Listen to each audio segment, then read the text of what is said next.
Bugun hozir sizlar bilan listening part 3dan boshlaymiz. Qaranglar.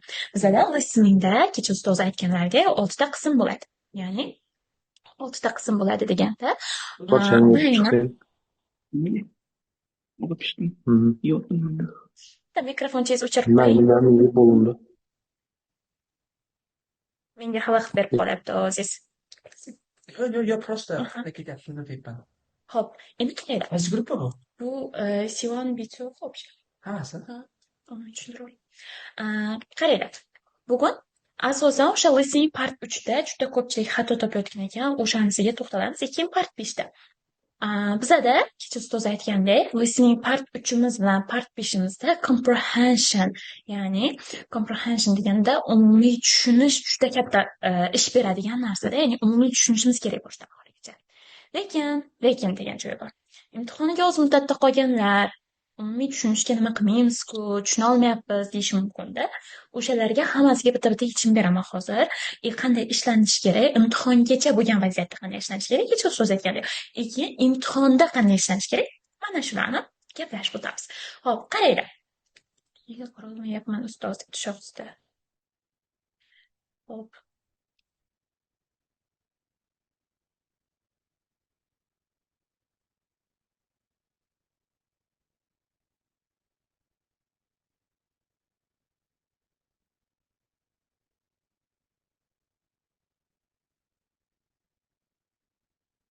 Xo'p, demak qaranglar. Bugun listening part 3ga to'xtaladigan bo'lsak, part 3imizda bilasizlar, hamma bu yerda imtihon qayta topshirganlar. Listening part 3imizda bizada 4 ta speaker beriladi, ya'ni 4 ta gapiradigan odam beriladi. O'sha 4 ta gapiradigan odamni gapirayotgan gapini umumiy mag'zini chaqir. U nima deyayotganligi haqidagi variantni unga moslashtirishimiz kerak bo'ladi. Ya'ni bu narsa matching deyiladi. Matchingni sizlaringda bo'lsa, master-klass darsini o'tib bergan-ku 4 do'stlar. O'shanda ham tushuntirganim, ya'ni reading part 3da tushuntirib berganim sizlarga. Matching moslashtirib chiqish kerak umumiy mazmuniga degani. Bu ham xuddi shunaqa narsa. Reading part 3ni qanaqa tushuntirdim? Bu ham xuddi shunaqangi narsa. Matching-da guys bu. Ya'ni moslashtirish. Moslashtirishda har doim bizada ortiqcha variantlar bo'ladi. Ya'ni ABC'larimiz ortiqcha bo'ladi. Mana bu yerda ekranda ko'rib turibsiz, mana 4 ta speaker, guys. Ya'ni bu aynan imtihonda tushgan nima deydi? Test. O'sha imtihonda tushgan testni sizga hozir tahlilda tushuntirib beraman, qanday qilib ishlash kerakligini. Mana shu qaranglar. Hozir 4 ta speaker turibdi. 4 ta speaker va unga moslashtirishingiz kerak bo'lgan 6 ta variant turibdi. Biz speakerlarni listeningda eshitamiz, 2 martadan eshitamiz, 2 martadan va 2 martadan eshitib, ularga mos keladigan variantni belgilashimiz kerak. Ya'ni bunday olib qaraganda o'sha readingda headingdan umumiy mazmunni topib chiqdik-ku, bu ham shunaqaroq narsa. Umumiy mazmunini belgilashimiz kerak. Faqat bunda bitta narsa bo'ladi. Mana bu qismga e'tibor bersanglar, sizlarga instructions degan narsa bo'ladi. Ya'ni mana bu listening part 3 questions 15, 18 deb yozib qo'yman. Hozir bu qandaydir belgilanmay qoldi.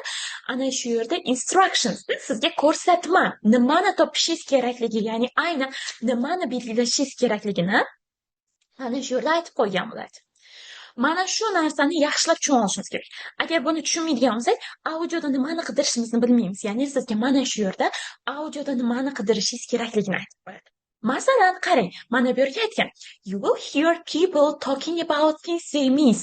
You will hear people talking about the things they miss. Ya'ni siz bu yerda odamlarni eshitasiz, o'zlari yo'qotgan narsasi yoki o'zlari sog'ingan narsasi haqida gapirayotgan. Oh my god, shoxsda yozyapti. Xo'p, urinib ko'ryapman debdi. Link orqali kirmadimmikan?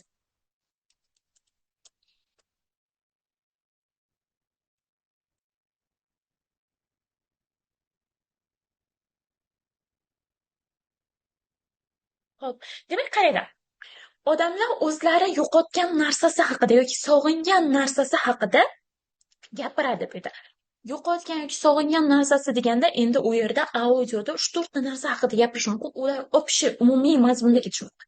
Aynan o'shaning ichidan u nimani sog'ingan yoki nimani yo'qotgan, mana shu narsani qidirishingiz keraklar. Va aytibdi, match each speaker from 15 to 18 to the thing where each person misses A to F. Xo'p, endi qarang, aytibdiki, password so'rayapti.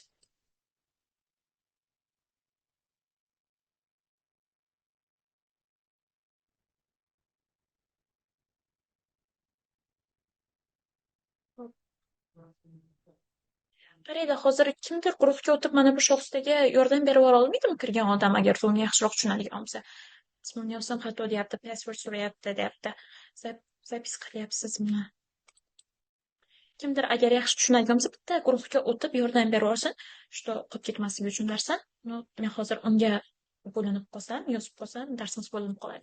Xo'p, endi qaraymiz bu yoqqa. Bizda aytyaptiki, o'sha har birini deyapti, 15 dan 18 gacha, ya'ni o'sha spikerlarni deyapti, o'zlari yo'qotgan narsasiga yoki sog'ingan narsasiga moslashtirib chiqing deyapti. Ya'ni match qilib chiqing, qo'yib chiqing deyapti.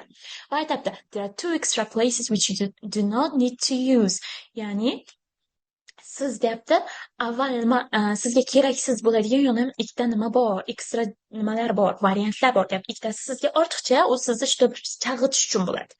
Endi qarang, bizga mana bu yerda moslashtirib chiqadigan narsalarimizni, variantlarimizni test boshlashdan oldin har doim yaxshilab o'qib, instruction yaxshilab o'qib tushunib oldik-ku, xuddi shunaqa yaxshilab o'qib, tushunib va o'zimiz taxmin qilib ko'rishimiz kerak bo'ladi. Ya'ni prediction degan narsa bor-ku, bashorat deymiz. Taxmin qilib ko'rishimiz mumkin. Taxmin qilib ko'rishimiz kerak. Nimani aytsa mana shu variantni belgilashimiz mumkin. Ya'ni nimani aytsagina mana shu variantga yaqinroq javob bo'lishi mumkin. Mana bu so'zga yaqinroq variantlarni biz miyamizda boshlashdan oldin o'ylab olishimiz kerak. Zebo degan qiz. Zebo, bilmadim, akkauntini ko'rsam tanishim mumkin. Zebo. Abduvaliyeva Zebo. Bilmadim. Guruhim linkini yuborib qo'ying ekan.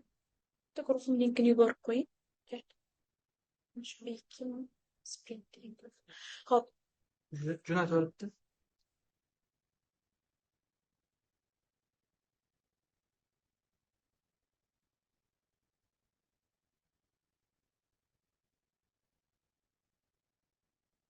Shunda?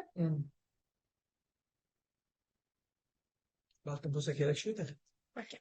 Xo'p, endi qaranglar. Bu yerda aynan sizga berilgan variantlarni hech qaysini guys audioni ichida aytmaydi. Agar audioni ichida o'sha berilgan variantni aytyaptimi, bu bilingki sizga tekin pishloq qayda bo'ladi? Qopqonda bo'ladi, to'g'rimi? Sizga bular trap qo'yayotgan bo'ladi, ya'ni qopqon qo'yayotgan bo'ladi. Xo'p, endi siz harakat qiling, mana shu yerda ishlatilgan so'zni audioda eshityapsizmi? Ha, demak shu so'z ekan deb olmang hech qachon. Mana shu yerda berilgan so'zni sinonimlarini aytish mumkin, lekin katta ehtimol bilan sinonimlardan ham ko'proq asosan unga doir bo'lgan so'zlar bo'ladi-ku, o'shanga nima deydi? O'sha mavzuga doir so'zlarni aytish mumkin. Masalan, deylik, biz sizga maktab desak, maktab bo'yicha xayolingizga keladigan so'zlar bor-ku, o'qituvchi, kitob, o'quvchi, kirolmayapman teacher debdi. Yo'q, o'quvchilar yozyapti bu yoqqa. Endi shunaqangi so'zlar. Xo'p, ustoz, mening ertaga speaking imtihonim, shunga bu darsning videosini ko'rib olsam bo'ladi. Dars zapis qilinyapti, lekin darsda bo'lib tursangiz yaxshiroq. Agar juda zarur bo'ladigan bo'lsa, speaking imtihonga tayyorlanish, chiqib tursangiz ham bo'ladi. Zoom bo'lish shart emas. Link orqali kirsam, guruhga video tashlagan maqomga kirish bo'yicha. Xo'p, endi qaranglar. Asosan mana shu yerdagi so'zni nima qilishimiz kerak ekan?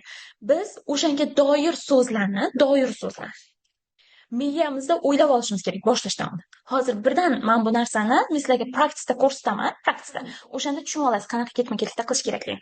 Misol uchun bizga mana bu yerda aytdi. You will hear people talking about things they miss. Ya'ni bu yerda odamlar siz yo'qotgan narsasi haqida gapiradi. Yoki sog'ingan narsasi, ya'ni hozir o'zida yo'q narsasi haqida gapiradi. O'shalarni moslashtirib chiqishimiz kerak bo'ladi. Hech qachon mana bu yerda ABCda berilgan so'zlaringizni o'zini ishlatmaydi. Unga doir so'zlar ishlatadi, unga aloqador so'zlar ishlatadi. Misol uchun, A variantda aytadi sizga pet animal. Pet animal, ya'ni pet animal bu uy hayvoni. Keyingisida aytadi human contact. Human contact, ya'ni insonlar bilan muloqot. Deylik, insonlar bilan muloqotda qanaqa so'zlarni ishlatish mumkin? Misol uchun, gatheringslarni aytish mumkin, ya'ni yig'ilish, birga yig'ilishlarini yoki bo'lmasam conversation, suhbat bo'lishini gapirish mumkin, speaking qilishlarini, chatting qilishlarini gapirish mumkin-da, human contactda. Yoki atrofidagi friendlari haqida gapirish mumkin. Human contactni u anaqa gapirsa, yo'qotgan bo'lsa. Keyingisida aytadi having energy. Having energy, ya'ni energiyasi bo'lish. energiyasi bo'lishni sog'ingan odam qanaqa narsalarni ishlatishi mumkin? Misol uchun, men o'sha paytlari deyish mumkin, aktiv edim deyish mumkin yoki bo'lmasam sportsmen edim deyish mumkin. Sport bilan shug'ullanardim yoki exercise'lar qilardim deyish mumkin yoki fitnesslarga borardim deyish mumkin. Mana shunaqa narsa. Keyingisida aytadi, sense of space. Qarang, sense of space ni tushuntirib beraman nimaligini. Space degan joy degan. Sense of space joy hissi deb tarjima qilsangiz g'alati bo'ladi. Ya'ni sense of space deganda mana bu kenglik hissi deymizmi? Inson misol uchun biror bir keng joyda bo'lsa o'zini bemalol his qiladi-ku, tor joyda ziq bo'ladi. Ana shunaqa narsada sense of space. Endi qachon buni moslashtiramiz? Aytdik-ku, biz inson o'zini hozir yo'q narsasi haqida gapirgan bo'lish kerak deb turib. Bu yerda qachon misol uchun avval keng biror bir joyda yashagan bo'lsa, hozir unda o'shanaqa keng comfort yo'q bo'lsa, ya'ni qulaylik yo'q bo'lsa, mana shu narsani gapirganda sizga mana shu variantni belgilashingiz mumkin. Keyingi qarang, life of luxury. Ya'ni life of luxury bu dabdabali hayot. Dabdabali hayot haqida gapiryapti. Endi u yerda misol uchun boy yashagani, ya'ni wealthy yoki rich yashaganlari, hamma narsa unda enough bo'lgani, yetarlicha bo'lganlari haqida gapirish mumkin. Va oxirgisida esa particular food, aynan bir turdagi ovqatni gapirish kerak. Ya'ni ovqat mahsulotlar haqida gapirish mumkin. Misol uchun aytish mumkin, cheese deyish mumkin, burger deyish mumkin yoki like that. Shunga o'xshagan narsalar tushunyapsizmi? Hozir men sizga mana bu yerdagi so'zlarni shunchaki tarjima qilmadim. O'shanga doir so'zlarni ishlatib ketdim. Ya'ni mana shu so'zlarni o'zini ishlatmaydi guys, bu listening part 3 da. O'zini ishlatyaptim, bilingki, sizga trap qilyapti. Ya'ni tekin pishloq har doim qopqonda bo'lganda sizga bu yerda guys tuzoq qilayotgan bo'ladi. O'zini ishlatayotgan bo'lsa, u narsa birdan xato javob bo'ladi. O'shanga doir sinonimlar yoki o'shanga doir so'zlar ishlatayotganda siz mana shu narsani siz oldindan boshlashingizdan oldin taxmin qilib olishingiz kerak bo'ladi. Endi qarang, mana shu narsani gapirayotganini tushunishimiz uchun biz boshdan oxirigacha tarjimasini miyada to'g'ri qilishimiz kerak. Lekin vaholanki boshdan oxirigacha miyada tarjimasini to'g'ri qila olmaymiz part 3 ni. Aytib o'tib ketib qoladi. Miya sinxron tarjima qilishga uspet qilmaydi. Siz qachonki lisina 75 topadigan, ya'ni C1 darajada topadigan bo'lmasangiz, siz C1 darajada topadigan bo'lsangiz, uni boshdan oxirigacha tarjimasini miyada sinxron tarjima qilib ketishingiz mumkin-da. Lekin bunda unaqa boshdan oxirigacha sinxron tarjima qilib keta olmaysiz-ku. Ana shuni nima qilamiz ustoz degan narsaga keladi. Endi bu narsani har doim men hozir ilojimiz yo'q, elektron versiyada ishlab beryapman, lekin siz uni uyda praktik qilayotganingizda print out qilib olishingiz kerak. Ya'ni print out nima degan? Chiqarib olishingiz kerak bo'ladi. Chiqarib olib mana bu narsani, ya'ni varaqni touch qilib ishlashingiz kerak-da, ya'ni inson qo'li his qilib ishlashingiz kerak mana shu narsa. O'shandagina listeningni siz yaxshi topishni boshlaysiz. Mana bu narsaga touch qilib ishlaysiz-ku, siz IELTS ishlamayapsiz-ku, kompyuterda ishlab. Chiqarib olib ishlaganingizda nima qilamiz? Mana bu yerda bizga part 3 da bo'sh joylar juda ko'p bo'ladi-da. Mana bo'shliq joylar. Mana shu bo'sh joylarda mana bu variantlarni gapirayotganingiz, speakerlar gapirayotganda, siz eshitayotgan narsangizdagi asosiy ideyalarni, asosiy fikrlarni yoki nounlarni note qilib ketasiz. Ya'ni note qilib ketasiz ham qisqacha yozib olasiz. Gapirayotgan uzun gapim, misol uchun, well, I'm going to talk about my best friend debdimi? To'liq gapini yozishga uspet qilmaysiz, nimani yozasiz? Asosiy idea qaratilayotgan so'zni yozasiz. Misol uchun, well, I'm going to talk about my best friend debdimi? Nimaga qilyapti idea? Friend. O'sha mana shu uzun gapda friend so'zini yozib qo'ying. Ya'ni eshitayotgan asosiy fokus qaratilayotgan so'zlarni yozing. Asosiy fokus qaratilayotgan so'zlarni qaydan bilaman ustoz? Endi osmondan olamanmi deysiz. Katta ehtimolda ular noun shaklida keladi, ya'ni ot so'z turkumi shaklida keladi. Bundan tashqari asosiy fokus qaratilayotgan so'zlar sizga asosan urg'uni shunday tushirib aytadi. Mana qarang, well, I'm going to talk about my best friend. Qaranglar, urg'u ozgina cho'zib aytdim, best friend deb turib. Yoki masalan, I always hang out with him. Urg'u menga xos tushyapti, hang outga. Men har doim u bilan nima qilaman, sayr qilaman. Aynan urg'u tushayotgan so'zlarni ular qanday bir kuchli urg'uni shunday fokusni qaratib aytib ketadi-da. Mana shu narsalarni siz note qilishingiz kerak. Misol uchun men har doim tez, mana ko'rinyaptimi yo'qmi sizlarga? Menimcha ko'rinyapti. Note qilib ketaveraman. Kerak so'zlarni note qilib tashlang. Mana shuni qilib ishlashingiz kerak. Hozir misol uchun bu yerga yoza olmasangiz mumkin, lekin yoningizda siz varaq bo'ladigan bo'lsa, yozib ketasiz. Yozib o'sha eshitayotgan asosiy idea berilayotgan so'zlar yoki mana bu yerda guruhga yoki chatga o'zim yozib ketaveraman. Keyin uni yozganimiz nima foydasi bor ustoz deyishingiz mumkin. Endi qarang, men aytdim sizga part 3 da umumiy mazmunni eshitib topishimiz kerak dedim. umumiy mazmunni eshitib topishimiz uchun sizga bir qancha vaqt kerak miya o'ylab olish uchun. Endi bu audioni umumiy mazmuni nima bo'ldi degan narsa uchun. Vaholanki ketma-ketlikda o'tib qolganda miya o'ylashga uspet qilmaydi, chunki audio ketib o'tgan bo'ladi, quloqxona audioda bo'ladi. O'shani hisobiga biz asosiy fokus qaratilayotgan so'zlarni yozib olganimizdan keyin bizga oxirida vaqt beriladi-ku. O'sha payti o'sha so'zlarni umumiylashtirib bitta ma'no chiqarsak bo'ladi. Xuddi kecha reading part 3 da men sizlarga tushuntirib berdim-ku. Nounlar ichidan terib olsanglar dedim. Bitta ma'noni chiqarsak bo'ladi dedim. Xuddi o'tgan kun master klass o'tganimizda.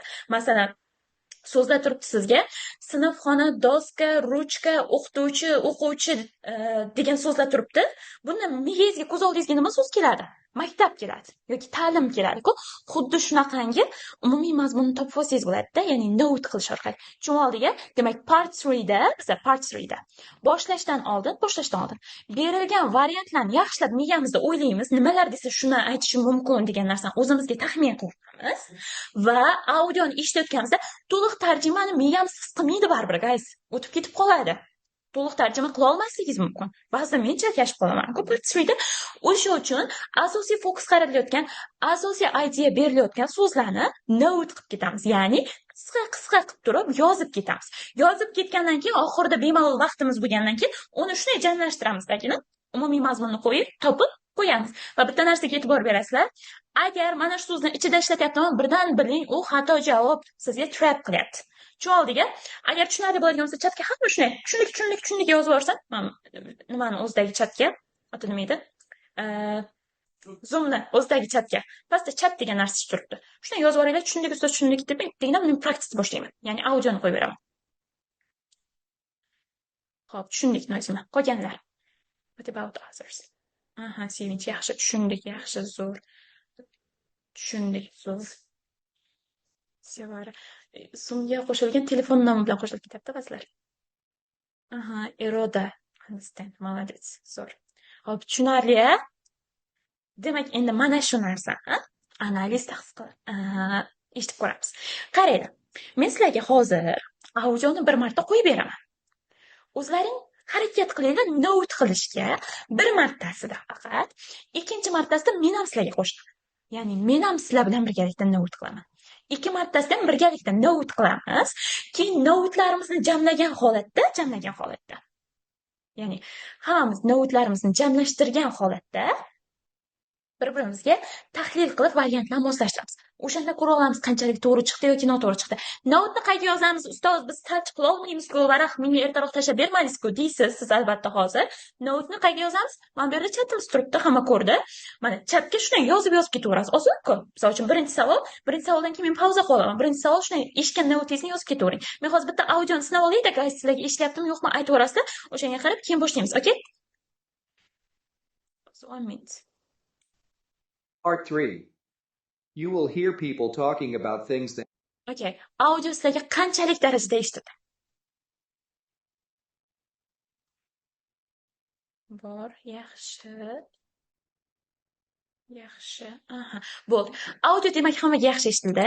Birinchi martasi mayli maksimal zo'r topmaysiz. O'sha 4 ta qarang, bitta so'z topib qo'ymang bitta test, bitta speaker uchun. O'sha bitta audioda ishlatilayotgan umumiy fokus qaratilayotgan, ya'ni ideya berilayotgan so'zlarni shunday yozib oling, misol uchun. Va maktab deganda qalam, ruchka, kitob deydigan so'zlarni shunday yozib menga tashlang. Birinchi audio, misol uchun 1 deysizda, hozir ham taqib tursin yozishga. 1 deb turib, yozib shunday birini send qilasiz, keyin ikkinchi audioni qo'yaman, keyin ikkinchi send qilasiz, shunaqa. Xo'p. Birinchi martasida siz eshitasiz, ikkinchi martasida men ham sizlar bilan birgalikda shunaqa note qilaman. Boshdan oxirigacha tarjima qilmaymiz. Bab ulgurmaymiz-ku boshdan oxirigacha imtihonni tarjima qilishga. O'sha uchun shunaqa qilamiz, okay? Part 3. You will hear people talking about things they miss. Match each speaker to the thing which each person misses. You have 15 seconds to look at the questions.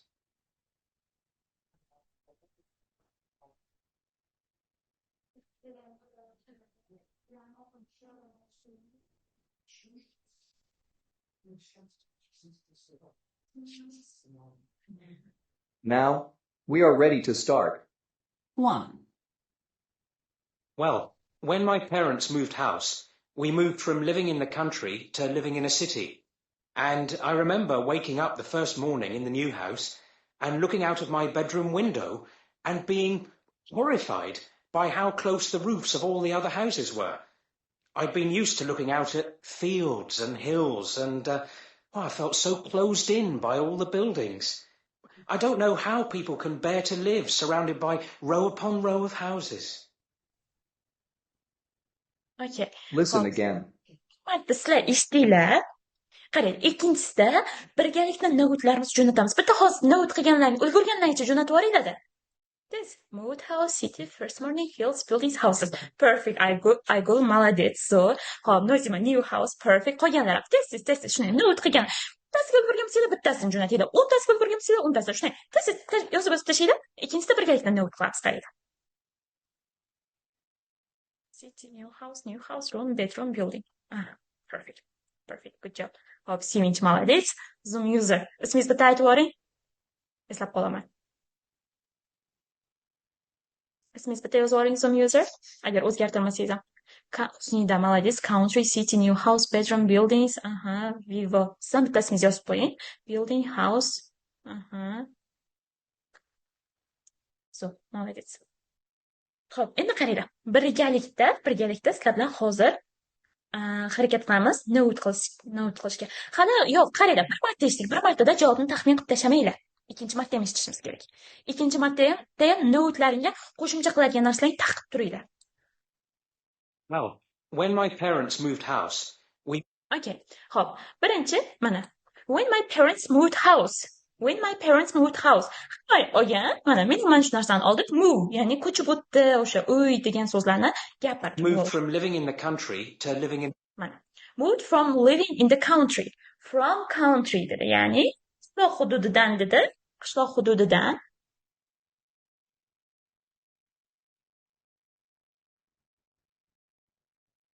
Hamma menga qo'shilib yozib ketaversin o'zi eshitgan. the city. And The city. Qishloq hududidan dedi, cityga ko'chib o'tdi dedi.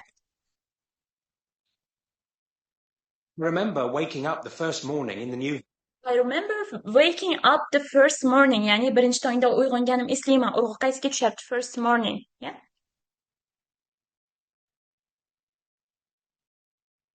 Endi hozir men kompyuterda yozayotganim uchun, sizga tushuntirib ketayotganim uchun, nima? Pause qilib ketyapman-da, lekin varaqda tezroq yozasizlar-ku baribir. house and looking out of my bedroom window. Looking out of my bedroom window, ya'ni o'sha yotoqxonamni derazasidan tashqariga qaradim, deyapti. Kelinglar bedroom window deylik yoki look out deylik. It doesn't matter.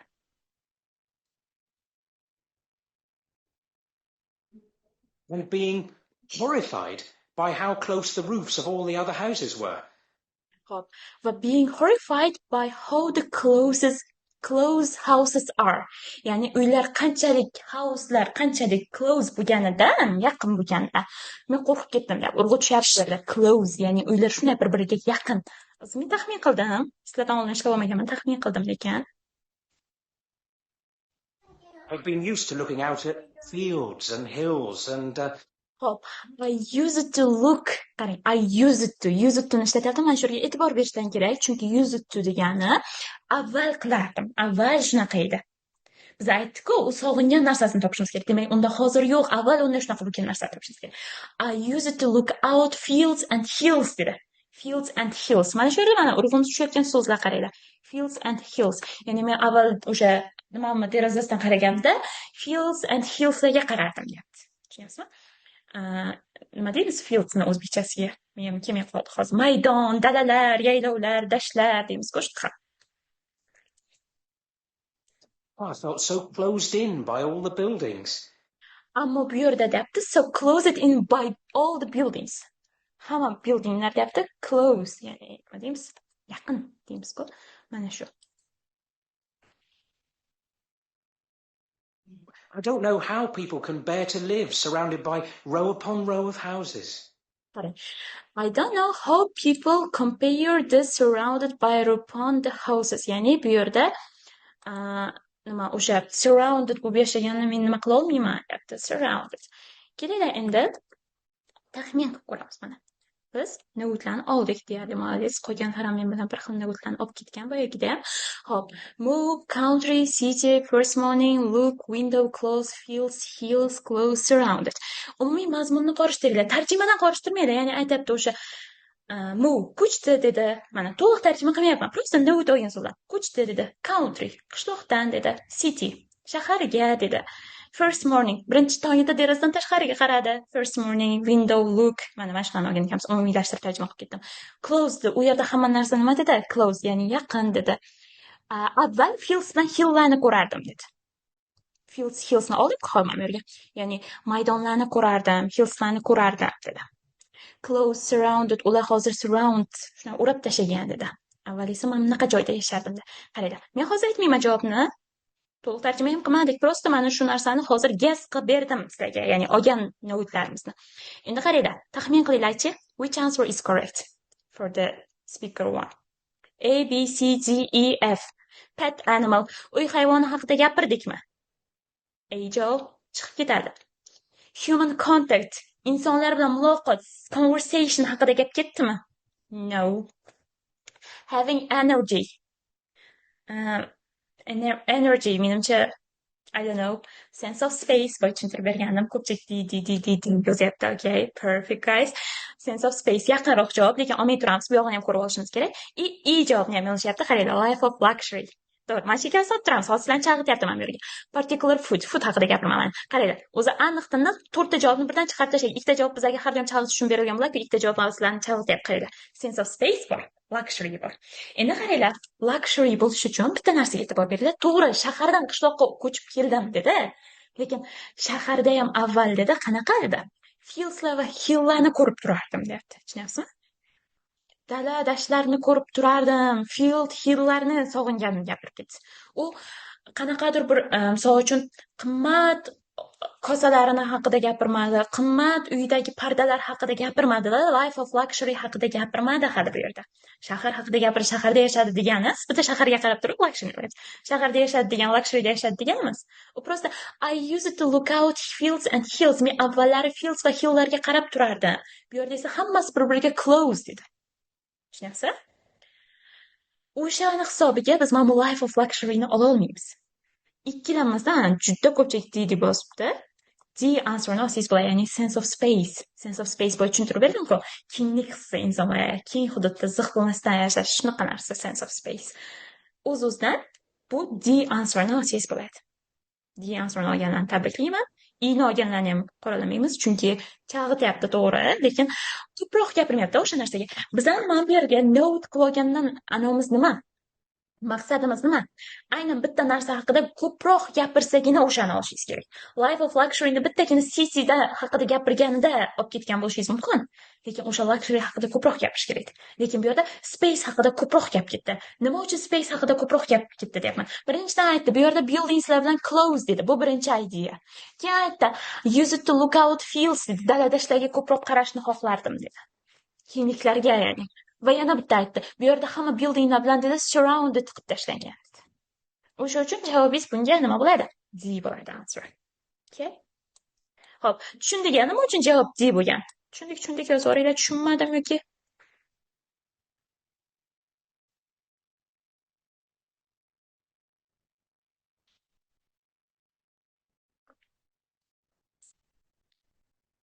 tushundik Nargiza, молодец. Qolganlar tushundik Iroda, молодец, zo'r. Hop, qolganlar. Savol qoldirgan shu bo'yicha tushundim. Sizda zo'r. Hop, Nozima, молодец. Hop. Demak, hamma tushunadi. Yaxshi. Tushundik, молодец Fariza. Hop, ikkinchisiga o'tamiz, qaranglar, ikkinchisiga vaqtimiz kam. Ikkinchisida endi audioni qo'yaman, birinchisida note qilib olinglar, keyin men note birga qilaman, hop.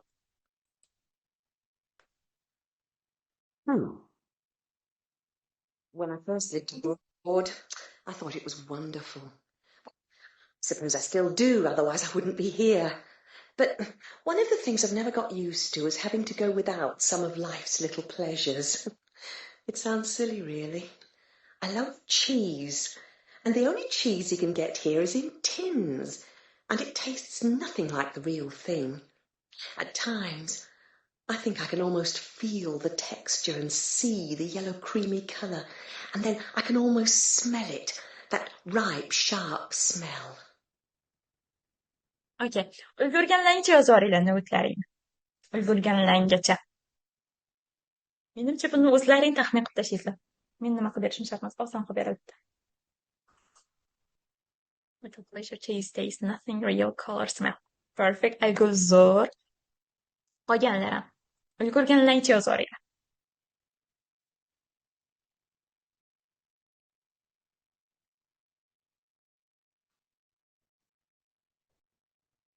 Wonderful, pleasure, cheese, color, smell. Perfect. Zo'r. Pleasure, cheese, tense, real things, feel, texture, smell. Perfect. Zo'r.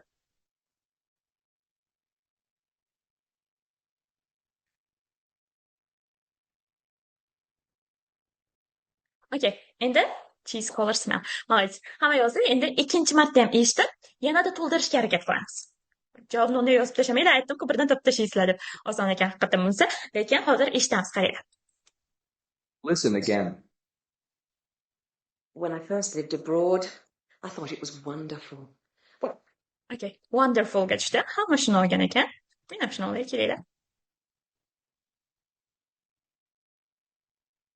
suppose I still do, otherwise I wouldn't be here. But one of the things I've never got used to is having to go without some of life's little pleasures. Pleasures. Okay.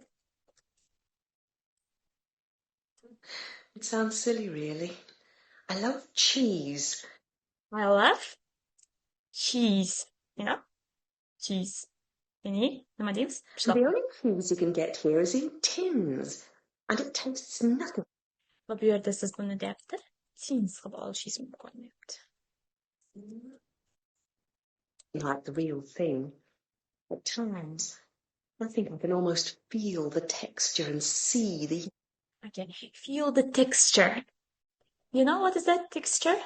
Texture, ya'ni biror narsani teksturasi deymiz-ku. Nima deymiz u narsani o'zbek tiliga? creamy colour. And then I can almost... And yellow cream, you can smell yellow creamy color. Creamy. smell it. That ripe... From living in the country to living 1 minute, guys.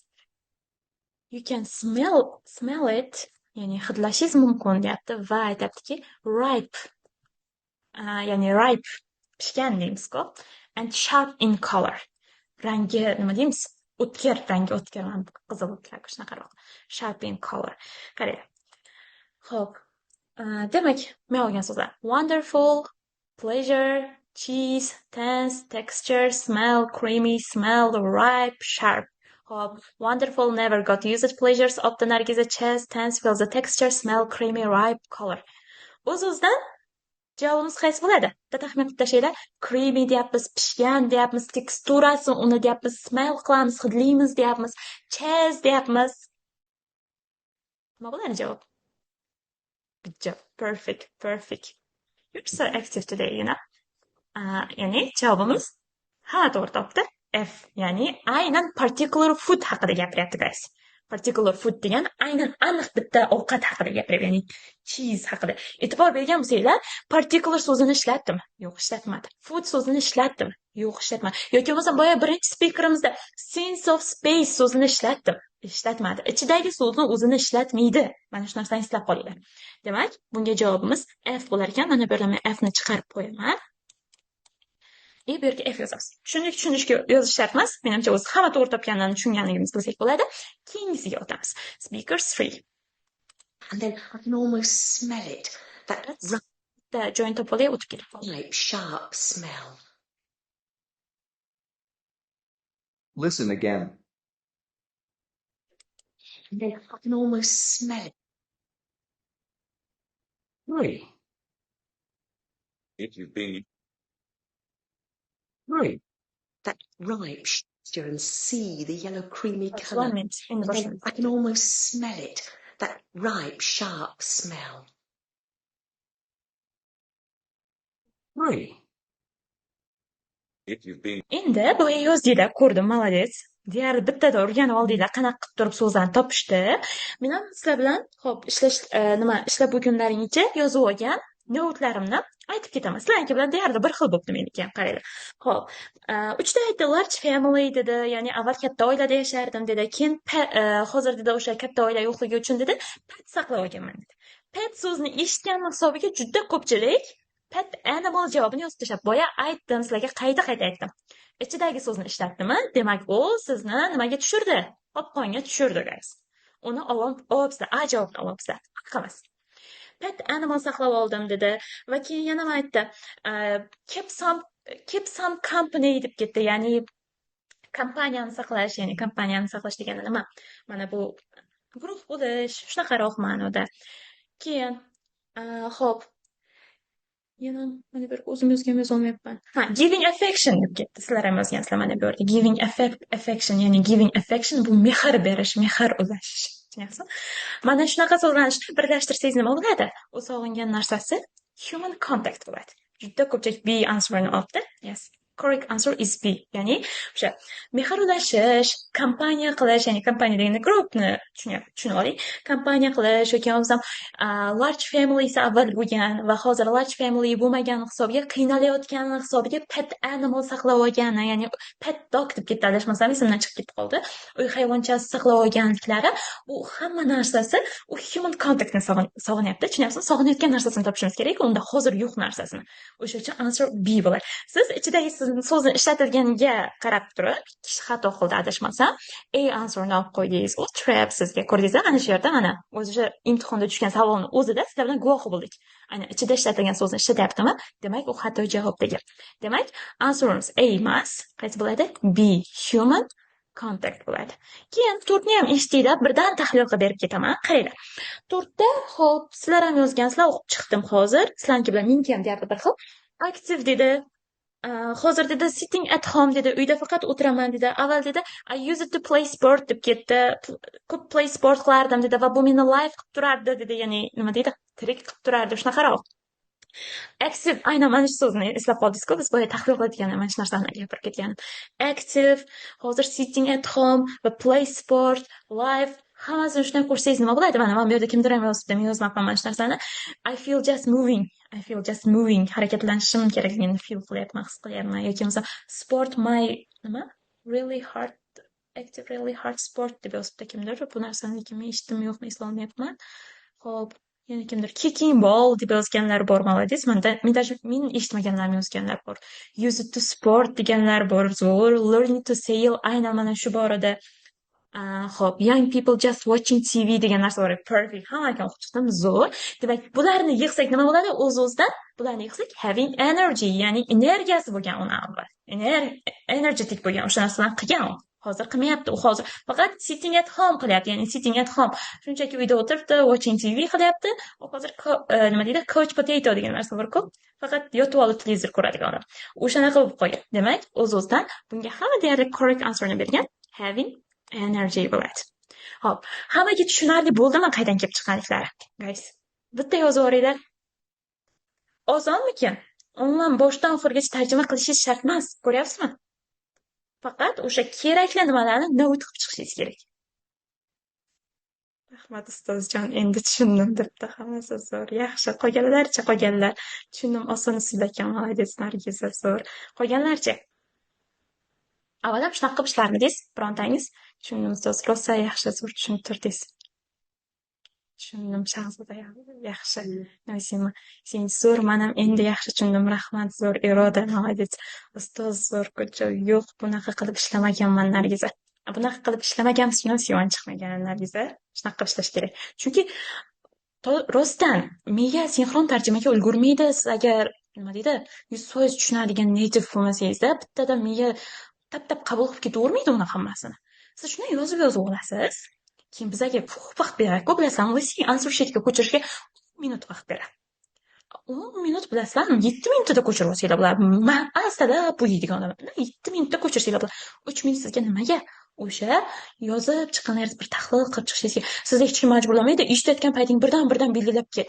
Yozib tashlang. Keyin shuni o'tirib qarorda qabul qilaverasiz. Nima deydi? Bemalol suvda ichib, keyin qaror qabul qilib, qaysini belgilasam ekan degan narsa. Men ham endi zo'r tushundim, zo'r tushuntirdingiz. Sizni damalak sevar. Endi qaranglar. Tarjima qilishimiz umuman kerak yo'qmi? Kerak. Qachon tarjima qilamiz? O'zimiz uyda mamnaq qilib ishladik-ku. Shunaqa qilib ishlaganimizdan keyin endi nima uchun bu javob to'g'ri chiqdi, nima uchun bu javob xato chiqdi deb analiz qilayotganda tahlil qilamiz. Analiz qilayotganda tarjima qilamiz. Tarjima qilish uchun esa har bitta gapini boshdan oxirigacha maksimal eshitib to'liq tushunishga harakat qilishingiz kerak bo'ladi. Keyin qaranglar, ko'pchilik agar darajasi B1, B2 ni ham misol uchun past bo'laydi-ku, C1 gruppamga qo'shilganlar bor, misol uchun B2 51 52 olganlar bor-da. Ular maslahat beraman, tarjimaga yaxshi bo'lishingiz uchun, ya'ni miyada birdan-birdan tarjima qilishingizga yaxshi bo'lishingiz uchun birinchi o'rinda TypeScript degan narsa bor, ya'ni mana bu listening audiolarini yozish, pauza qilib diktantlik qilib yozish. Agar siz darajangiz B1 yoki B2 ni boshi bo'lsa-da, mana shu rostdan zo'r effekt beradi. Faqat bitta narsa qilmang. Ustoz ertaga 2 kun TypeScript yozib, ustoz mening listeningim oshmadi-ku demang. Bitta maqol bor ingliz tilida, bilasizmi? Rome was not built in a day. Rim bir kunda qurilmagan. Rim bilasizmi? Chiroyli, mashhur, mustahkam shahar-ku. Bir kunda qurilmaganda, sizning listeningizdan mustahkam zo'r bo'lishi bir kunda qurilib qolmaydi. Ma'lum bir muddat kerak. Hech bo'lmaganda 15 kun ketma-ketiga har kuni uzmasdan ikkita test TypeScriptni qilib ketaversangiz, ya'ni diktantini yozib ketaversangiz, uzmasdan qilish kerak. Yakshanba dam olmasligingiz kerak, shanba dam olmasligingiz kerak. Uzmasdan har kuni ustozingiz bergan vazifaga qo'shimcha ravishda o'shani bitta test qilib ketaversangiz, listeningiz prям zo'r oshadi.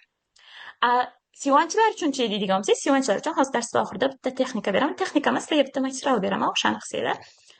Men bu comprehensionga oshib ketadi. Xo'p. Men hozir shunaqa qilib bajaryapman. Oldin tushunmaganman, umuman to'g'ri chiqmagan. Ustozjon gap yo'q, super tushuntirdingiz. Erkitaman ustozaga kirib gaplaringdan. O'qimoqchi bo'lganlar bor. Mana speakingning part 2sini shablonini tushuntirib bering deyotganlar bor. Men endi o'sha nima qilish kerak bu uchun, bizlarga qanday murojaat qilish kerak? May oyida B2 C1 ga 100% olmoqchi bo'lganlarni men o'zimni kursimga taklif qilaman. O'sha kursimda agar kam qolgan demang, 5 kun, 6 kun bo'lsa ham o'qisangiz, sizga biz individual tartibda yondashamiz. Mana biz onlayn darsimizda o'tayotgan onlayn darsimizda kommentariyalarni o'zingiz ham ko'rib ketyapsiz. Har bittasini men Instagramga, Telegramga tashab boryapman men. Ilhom shuni o'tkazib yuboring bitta nimasini. Mana o'zingiz ko'rib turishingiz mumkin. Mana bizlarda uzoqlar onlayn darsimizga bo'lgan uzoqlarimizda biz mana 20 ga yaqin o'quvchilarimizni C1 ga qarab tayyorgarlik qilamiz. Ilohim olsin shular. Juda ko'pchilikda 100 dan ziyod o'quvchilarimizni biz B2 uchun harakat qildiryapmiz. Agar siz ham bizni ta'limimizni olmoqchi bo'lsangiz, aynan meni kursimga yozilmoqchi bo'lgan ustozlar bilan kursimizga yozilmoqchi bo'lganlar, mana uzoqlarda bemalol o'qib olishlaringiz mumkin. Texnika bilan qo'limizdan kelgancha har bitta narsani o'qib, tushuntirib, sizlarga aytib, keraklicha ekzamenga 0 qolgancha tayyorgarlik qilib beraman sizlarga. Keyin mana uzoqlarda o'qib ko'rishingiz mumkin. Qanaqa uzoqlar yozyapti bizlarga. Bu uzoqlarni biz Telegram kanallarimizga ham, Instagramga ham, storieslarimga qo'yib boraman. Bu bitta-bittadan turib. Ana endi ko'rgan bo'lsangiz agar biz nima qilamiz? 15 kunlik kurs qilganmiz, har kuni dars o'tamiz. Bir hafta bo'lsa ham, bir hafta qolganda ham 3 soat Zoomda jonli efirda o'tamiz. 3 soat jonli efirda dars bo'ladi. Ya'ni har kuni bir marta real haqiqiy ekzamenda tushadigan savollar bilan siz bilan ishlaymiz. Ayniqsa speakingga juda qattiq ahamiyat qaratamiz. Xavotir olmang bu narsada. Ya'ni ko'proq ustozlarni men biriktiraman, o'zimda shablonlarim bilan birgalikda men qo'shilib ishlayman. Asosiy mentor o'qituvchi men bo'laman. 4 ta skill bo'yicha alohida support teacherlar bilan qo'shilib ishlaydi. Asosan speakingda men o'zim ishlab beraman. Har bittasiga ishlab beraman. Imtihonda real examda tushadigan savollarni biz bitta-bittadan to'xtalib o'tib ketamiz. Nima qilish kerak, qanaqa narsalar qilish kerak. Hozir u narsalarni sizga tashab beraman, hammasini. Darsim tugagandan keyin tashab beraman. Endi mana shu kursni narxini chiqarmay turish kerak edi, men chiqarib qo'yildi. Bu narsani Ilhom bajarish kerak edi. Ilhom bilmayman nima qilyapti. Hay, mayli. Men narxi qancha bo'ladi deb turib so'ramoqchi edim-da. Mana may oyida skidka qildik biz.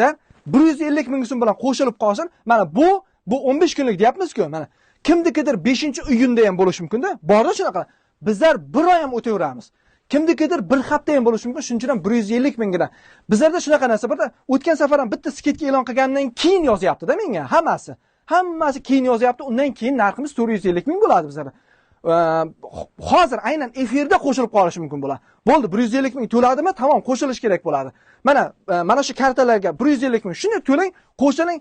Men speakingda o'zim zo'r qilib tushuntirib beraman. Kam olmaysiz, xudo xolasa. May oyidagi jarayonda hammasi 150 ming. Ya'ni sizga speakingda ham ishlab beramiz, listening, reading, writinglarda ham ishlab beramiz. Zoomda jonli mana shunday tartibda o'tiladi. Mana onlaynchilarim o'sha mana qimmat 450 ming bilan qo'shilgan onlaynchilar kuzatyapti. Ablah deb turib ichida so'kayotgan bo'lishi mumkin. Endi biz har zamonda mana shunaqa skidkalar e'lon qilamiz. Masalan, hali bizlarda vebinarimiz, mana shu master klassimiz boshlanmasidan oldin bizga to'lov qilganlar bor. To'lov qilmoqchi bo'lganlar bor. 5-6 ta to'lov qilmoqchi bo'lganlar borda. O'sha to'lov qilmoqchi bo'lganlarni men qaytarishga harakat qildim, lekin menejerlarim bitta ikkitasi o'zi to'lov ham qildi turib. Men aytdim, master klassga kiring dedim, IELTSga tayyorgarlik qilmoqchimiz, nimaga tayyorgarlik qilmoqchimiz, avgustgacha tayyorgarlik qilmoqchimiz, qanaqa tayyorgarlik qilishingizga qat'iy nazar, iyunda 10-sanasigacha siz to oxirgi ekzaminga kirib chiqquningizcha bizlar 150 ming so'm bilan nima deydi? To'laysiz, biz sizni guruhimizga qo'shib darslarimizni boshlab yuboramiz. Mana shu kartalarga tashab berishingiz mumkin bo'ladi. Keyin lekin unaqa bo'lmaydi lekin. Keyin misol uchun biz 450 ming, 550 ming bilan kurs o'tamiz. Bu narsani to'g'ri mana kuzatayotganlar bor, bu narsani biladi. Faqat shu jarayonda biz skidka qilib qolamiz. Kimdir qo'shilmoqchi bo'lib qoladi-da. Mana men speaking juda ham qattiq ishlamoqchiman. Speakingga qo'shilmoqchi bo'lganam, farqi yo'q. Biz men testini ham ishlab beramiz. Mayli, siz offlayndagi ustozingizni ham tashlamang, kimdir onlayndagi ustozni ham tashlamasin mayli. Lekin biz Zoomda jonli efirda men yondirib sizlarga mana shu speakingni o'tib beraman. Zo'r qilib tushuntirib beraman. Kerak bo'lsa mocklar olaman. 3 kun odamga ham, 4 kun qolgan odamga ham nima? Shuning uchun ham bizlar universal qilib turib 150 ming so'm qo'ydik. Ana Toshkentda 3 ta abit deyiladimi? 150 ming so'm pul? 3 ta abit, ha? 3 ta ilikda. Ha? 3 ta ilikda. Yaxshi joyda bitta uzun. Ha, yaxshi joyda bittagina uzun deyiladi. Shuning uchun nima deydi? 3 ta lavash puli deymiz bizlar Samarqandda. 3 ta lavash puli bo'lib qoladi. Bemalol qo'shilib olsangiz bo'ladi. Ko'pchilik so'raydi, arzonroq qilib bering, bizga tushib bering, boshqa qilib bering. Mana hozir qo'shilib qolish kerak. 150 ming so'm bilan mana shu 98 60 08 01 64 79 88 47 ga Ilhomjon Ilhomov bizlarning menejerimiz bo'ladi. Bemalol to'lab pastda mana Ali Teacher admin deb qo'yibdi. Shuna kirib o'sha skrinshotini tashlab qo'yaversangiz ham bo'ladi. Bemalol efirdan chiqib paymeymi, nimadir bo'lishidan qat'iy nazar tashlab qo'ysangiz, ertaga kursimizga qabul qilib olamiz. Natijalar chiqqan vaqtida bizlarni shunchaki duo qilib qo'ysangiz bo'ldi. Ana 45 kun o'qiyman-ku, ko'pchilik 10-iyungacha cho'zilib ketadi deb. Bemalol 45 kun o'qing. Sizni biz 45 kun o'qitib beramiz. 15 ta, 16 ta, 17 ta, 18 ta, 20 talabgacha dars o'tamiz. Siz to oxirgi mana speaking kirdingizmi? Birinchi speakingiz bo'lyaptimi? Men testga kirganingizcha sizni o'qitib beramiz. Qolgan jarayonlarga ham o'qitib beraman men. Bitta-bittani. Shunchaki bizga kurs so'rab juda ko'pchilik yozadi. Juda ishoning, juda ham ko'p mana kuzatayotganlar bo'lishi mumkin mana shu yerda. Ana shu kuzatayotganlarga ham aytdik bizlar. Mana va bizlarga to'lov qilganlar bor. Bugunda o'zida Ilhom mana to'lov qilganlar bor. Tashab qo'ydingizmi? Mana tashab qo'ydim. Bugunda o'zida to'lov qilganlar bor. Mana qimmat narxlarga bizlarga to'lov qilganlar. Yo'q mana bugun men skidga qilib beryapman 150 ming so'mdan. Kimdandir olib bo'lsam shunday tashab qo'yish kerak bo'ladi. Ertaga bizlar kursimiz mana menejerlarimiz sizlarni shunday qo'shib qo'yadi. Men yondirib beraman, shoning yondirib beraman. Kimgadir mana rasmga olib qo'ying, boshqa qilib qo'ying, tashab qo'ying, mana shunaqa kurs bo'lyapti deb turib maqtab qo'ysangiz bo'ladi. Chunki qolib ketib qolyapti-da, bizlarda yozayotganlar qolib ketyapti, boshqa qilyapti. Kursingizga qo'shila olmay qoldim, boshqa qildim, nima qildim, nimaga javob bermaysiz dedim. Mana hozir bizda imkoniyat bor 150 ming so'm bilan qo'shilish. Mana narxi juda ham arzon. Hech qayerda yo'q narxda, mana 1 oylik o'tib beradigan. O'zi haftasiga 3 marta 2 soatdan dars bo'ladi. 1 oyda 12 ta dars bo'ladi. Lekin biz 15 ta darsimizni 150 ming. Nimaga bunday qilyapmiz? Hamma o'qisin deyapman menda. Hamma zo'r qilib Zoomda yondirib o'tib beraman. Yondirib, ustozlar mana 5 ta ustoz orqadan turib, sizlarga nazoratchi ustoz bo'ladi. Misol uchun men 3 kun o'tsam, ustozlar 3 kun o'tib beradi-da, siz bilan keraksa mock tizim qilib turib, sizlarga ballab ekzamen kirguningizga qadar har bitta elementni chiroyli qilib men tushuntirib beraman. Sistema qilib turib. Shuning uchun ham biz bu narsani hozir yozib olyapmiz. Mana yozib olib, ko'pchilik so'raydi-da, hozir lekin kamaygan. Sizlar deydi, qanaqa dars o'tib berasizlar? Qanaqa bizga bitta praktika yo'qmi? Yo bo'lmasa, yo praktika demaydi-ku. Nima deydi? Bitta probni dars qo'yib bering, bitta ko'raylik deydi. Mana 400 ta, 300 ta nechta odam ko'rayotgan bo'lsa, bemalol bu faqatgina offlaynda o'qiyotgan o'quvchilarga tegishli emas. Bu onlaynda, viloyatdan, Toshkentdan, boshqa joydan o'qib, mana shu kurslarda o'qiyman deyotgan insonlar uchun, ancha vaqtdan beri kuzatib yurgan insonlar uchun mana bemalol to'lang, borib bemalol chiqib, Telegramdan yoki YouTubedan chiqib turib, to'lasangiz ham bo'laveradi bemalol. 150 ming menimcha hammani kartasidan chiqadi. Xohlagan PayMe, Click, hammasidan bemalol to'lab olsangiz bo'ladi. Lekin yana bir marta aytayapman, o'zi buni balkim biz tashab qo'yarmiz ham mana shuni efirda, ya'ni polni darsimizni tashab qo'yarmiz ham. Keyin yozsangiz bizdan so'rab qolmasin. Mana videoda zapis qilib qo'yapman shu narsani. Boyna 150 ming so'm edi-ku deydi-da. Yo'q, endi biz faqatgina shu video jarayonida aynan aktiv qatnashayotgan insonlar uchun bu narsani biz 150 ming so'm deb qo'yibmiz. Endi keling bitta ana o'tkazamiz. Nima deydi? Savol-javob o'tkazib olamiz. beramiz. Hammasini shablonni anaqasini beramiz. 150 ming so'm 15 ta dars qimmatmi, arzonmi bir oyga? Qimmatmi, arzonmi? Menga bitta shuni yozib yuborsin-da. Mana shu 150 ming so'm 3 soat Zoomda jonli efirda hech qanaqa video rolik tashab bermasdan o'zimiz o'tishimiz, u mocklar olishimiz, tushish ehtimoli bo'lgan testlar tashab beraman, lekin ular bilan bitta-bitta ishlab berish arzonmi, qimmatmi shunisini menga bitta yozib bering. 150 ming so'mlik bilan nimasi bilan menga bitta yozib bering. Arzonmi, qimmatmi shu? Masalan, ko'pchilik mana viloyatlarda o'qiyapti, onlayn ustozlarda o'qiyapti, offlayn ustozlarda ham o'qiyapti. Qimmatmi, arzonmi shunisini biz bilishimiz kerak. Arziydi deyapti. Arziydi, arzon, zo'r narx, arzon of course deyapti. Juda arzon. Demo dars. Zo'r, arzon deb, zo'r, arziydi deyapti. Arziydi, zo'r. Katta rahmat. Kimdir vobshe qimmat deb yozyapti. Vobshe qimmat deb. Yo'q, bu kursimizda puli. Yo'q, kursimizda puli. Biz dars o'tishimizda puli. Biz onlayn kursimizga kim yozilmoqchi bo'lganlar borda, o'sha onlayn kursimizga yozilmoqchi bo'lganlarga bizlar bir oy mobaynida dars o'tib beramiz. Kimgadir 7 kun speaking, listening, reading, writing o'tib beramiz. Zoomda o'tib beramiz. Yo'q, bu bizlarniki onlayn darsimizga qo'shilmoqchi bo'lganlar. Biz bilan nima deydi? 100% ishlamoqchi bo'lgan, ya'ni Zoomda jonli tartibda ishlamoqchi bo'lganlar uchun 150 ming so'mlik 15 ta dars o'tib beramiz biz sizlarga.